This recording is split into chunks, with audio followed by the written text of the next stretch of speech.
Honourable Minister and Honourable Chairperson, first, it's actually a welcome sight to see you in your office again, because those of us who have been in teaching during the era between 1994 and when you assumed office, knew that with each new minister we got a new curriculum, and that teaching and education in general was in a very unstable state at that stage, because actually nobody exactly knew what to do and what were expected of them. You systematically returned stability, and although we may differ on many important aspects, at least one can say that in education people more or less know what is expected of them.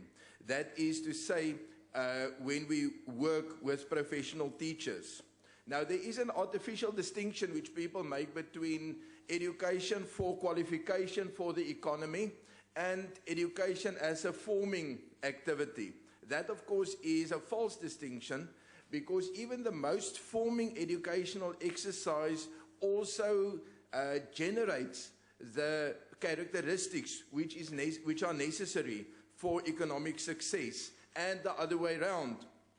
Now, that is where decolonization in education is a key factor, because in a colonial thinking, there is a metropolis with one or more dependent countries or colonies. In the subjugated colonial mind, the metropolis is London, Lisbon, New York or Beijing.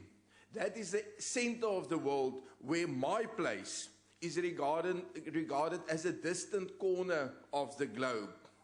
Of course, that is not, that is to limit oneself in a colonial mindset. A decolonized worldview, on the other hand, is one in which my place, wherever exactly that may be, is the center of my world. Decolonization is taking responsibility for your own world, even though others may see that place as a distant corner of the world.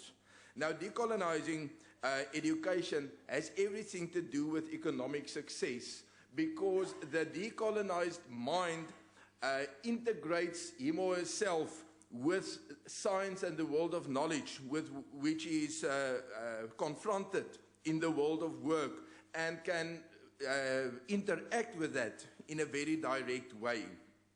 South African education, however, is still sadly colonized.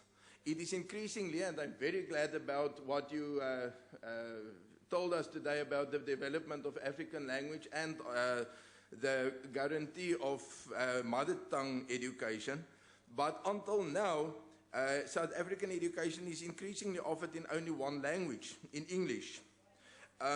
And it's not always legitimate to say that Afrikaans is used as a way of exclusion. Where I come from in the Northern Cape, there's no way in which you can exclude anybody with Afrikaans, because everybody speaks Afrikaans. In addition, our teachers don't regard themselves as professionals, but as part of a proletariat which organizes itself in trade unions, which get tough with its employer to the detriment of learners. And that's one of the main problems, that our unprofessional teachers who go on strikes because they organize themselves in a trade union and not in a professional body like doctors or lawyers or wherever would, start with a tug of war against the state in which our children are the suffering parties.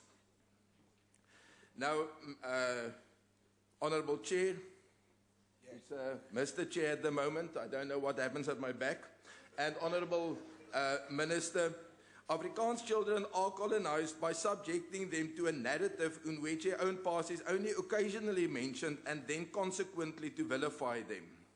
The responsibility for education originates with communities and should also be delivered by community structures. If some communities may decide to delegate this responsibility to the state, either national or provincial, it creates no duty on others to follow suit. Thank you very much.